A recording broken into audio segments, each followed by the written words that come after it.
Breaking news చూస్తున్నాం. నేపాల్ ప్రధాని KP ఓలీ రాజీనామా చేశారు. సైన్యం సూచనతో ఆయన పదవికి రాజీనామా చేసినట్టుగా తెలుస్తోంది. పార్లమెంట్ లో కూడా చొరబడ్డారు ఆందోళనకారులు. పార్లమెంట్ లో ఆయుధాలతో చొరబడ్డారు జనం. ఇక కేపీ ఓలీ దుబాయ్ కి పయనమవుతున్నట్టుగా కూడా తెలుస్తోంది. ఓలీతో పాటుగా 10 మంది మంత్రులు కూడా దుబాయ్ కి వెళ్లే అవకాశం కనిపిస్తోంది. మరోవైపు ఖాట్మండు ఎయిర్పోర్ట్ ని కూడా మూసివేశారు. ఓలీని తమకి అప్పగించాలంటూ ఆందోళనకారులంతా కూడా డిమాండ్ చేస్తున్నారు. ఓలీని రహస్య ప్రాంతానికి తరలించింది ఇప్పటికే ఆర్మీ. నేపాల్ పార్లమెంట్ లోకి ఆందోళనకారులంతా కూడా దూసుకెళ్లారు. చేతిలో ఆయుధాలతో దూసుకువెళ్లారు ఆందోళనకారులు. ఆర్థిక మంత్రి విష్ణు పౌడేల్ ని చితకబాదారు జనం.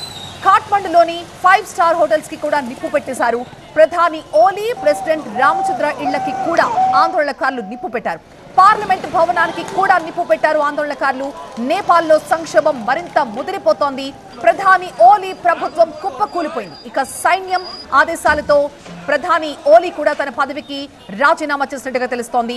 ఓలీ పదవికి రాజీనామా చేస్తేనే నేపాల్లో ఉన్న ఈ ఉద్రిక్త పరిస్థితులు అదుపులోకి వస్తాయని సైన్యం స్పష్టం చేసింది. ఓలీతో పాటు మొత్తం 10 మంది మంత్రులు కూడా దుబాయ్కి తరలించేందుకు ఆర్మీ మొత్తం సిద్ధం చేస్తోంది. ఖాట్మండు ఎయిర్పోర్ట్ లో ప్రత్యేక విమానాన్ని కూడా రెడీ చేశారు. ఇప్పటికే 3 మంత్రులు రాజీనామా చేశారు. సాయంత్రం కొత్త ప్రధాని పేరును ప్రకటించే అవకాశాలున్నాయి. ఖాట్మండులో పరిస్థితి ఎంత దారుణంగా ఉందో మన కళ్లకు కడుతున్న దృశ్యాలు ఇవి. పార్లమెంట్ భవనంలోకి ఆయుధాలతో చొరబడ్డారు ఆందోళనకారులు. సైన్యం దగ్గరున్న ఆయుధాల్ని లాక్కుని మరీ పార్లమెంట్ లోకి చొరబడి పార్లమెంట్ భవనానికి కూడా నిప్పు పెట్టారు. నేపాల్ అధ్యక్షుడు రామచంద్ర అలాగే ప్రధాని ఓలీ నివాసాన్ని కూడా ఆందోళనకారులు తగలబెట్టారు. ఆర్థిక మంత్రినైతే నడి వీధిలోకి లాక్కొచ్చి చితక బాధేశారు. ఖాట్మండులో ఒక 5 స్టార్ హోటల్ ని కూడా తగలబెట్టేశారు ఆందోళనకారులు.